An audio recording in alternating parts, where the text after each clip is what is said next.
Hey everyone, Matt here from Proof Fly Fishing. I've received a couple emails requesting a short tutorial on how to remove an existing guide. Maybe you're redoing a rod, or maybe when you sealed the thread, something went not quite right and you want to redo it. Well, either way, the process is the same. So what we have here, this particular wrap is finished in varnish, but if you used to finish like Threadmaster or Flex Coat or any of the other two-part epoxies, the process is the same. So all we're going to do, I'm going to take a single-edged razor blade. You can use a double-edged one, but it's just a good way to cut your fingers, so I prefer the single-edged ones. And what we're going to do is we are going to score the wrap starting on top of the guide.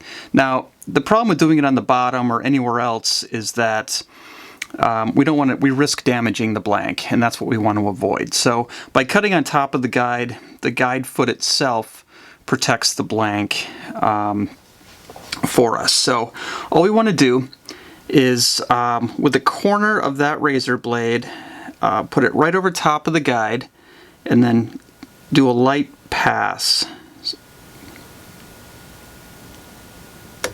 Just like that. And then you want to find that line that you just made and do another light pass.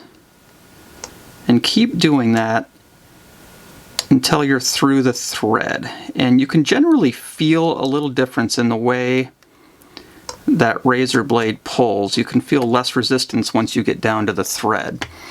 Once you get down there, then it's a pretty easy process. You can use your fingernail. As with most things, I like to use my burnishing tool. And then that wrap will just peel right off. You can see that coming off nicely. Just like that. And same with the other side.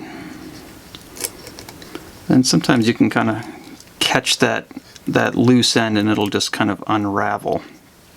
Now you'll notice underneath where the thread was, it's a little discolored, and what that is a little residue left from the varnish. The same thing can happen with epoxy. So all you want to do is get a little either rubbing alcohol or acetone. You want to do this in a well-ventilated place because that stuff's pretty nasty. Put it on a towel or a rag, and then just lightly kind of work that area, and that'll come clean for you. And then you're all set to rewrap your next guide. All right, thanks.